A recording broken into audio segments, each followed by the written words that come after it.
students, how are you? Myself Swati Rawat, Assistant Professor, IMS Ghaziabad, University Courses Campus. Today we will be here discussing market equilibrium. Market equilibrium is a crucial concept in economics that represents a state where supply of a good or service equals demand of that good or service and resulting in price stability. Here you can see in this image, the supply is equals to the demand. Let's move on forward. As you can see here, there is a schedule which is representing price, which is 5, 10, 15, 20 and 25. As corresponding to it, quantity demanding is decreasing, which means the price, for example, if we talk of a chocolate, when the price of that chocolate was 5, the quantity demanded was 100, as there are many people who are interested or willing to buy that chocolate because it was 5 rupees. But when the price increases to 10, the number of people willing to purchase decreases, and so on and so forth.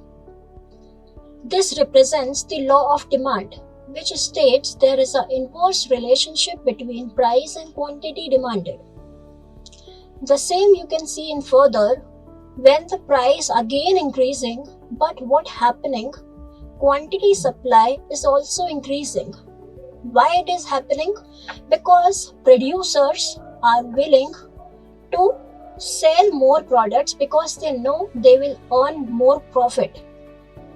So what and why we are using this quantity demanded and supply?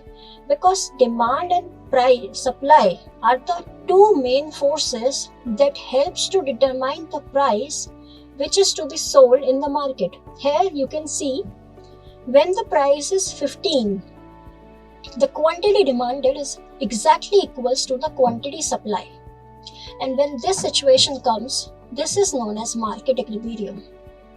I'll explain it through the graph. Here you can see the vertical axis which is representing price and the horizontal axis which is representing demand, showing that the blue line which is quantity demanded, which is downward sloping, which is representing law of demand, and the quantity supplied, which is orange line, which is representing the law of supply, which is upward sloping.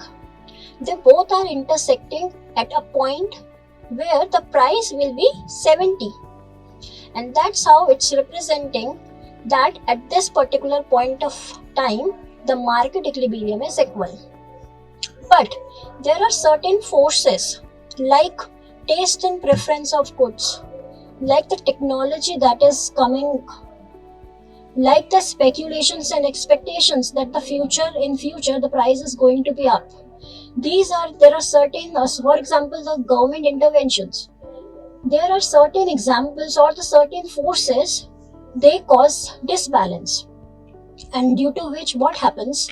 This disbalance causes market disequilibrium.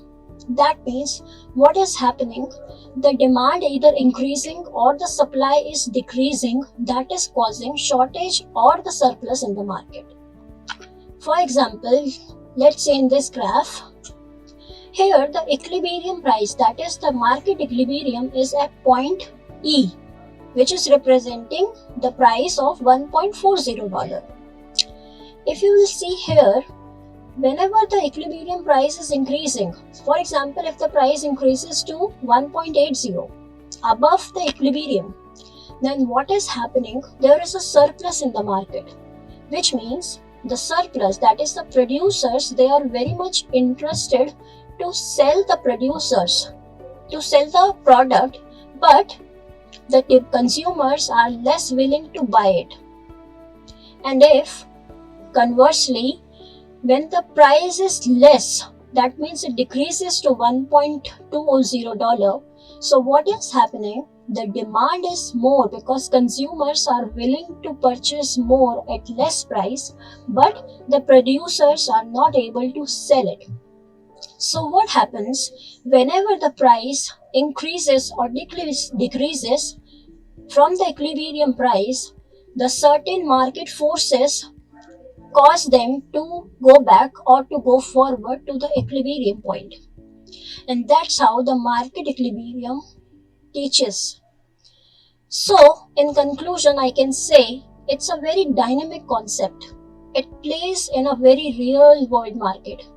As you can see, the marketers or the producers, they are taking decisions from this particular situation, that at which price they need to sell their product. The policy makers are getting to know that what regulations they need to craft on, so that this equilibrium will be constant, and same, the demand or the consumers will be able to know that where is the stability and what is the efficiency in the market. So a thorough knowledge of market equilibrium is very crucial to understand the market and to ensure the sustainable economic growth in the market. Thank you so much.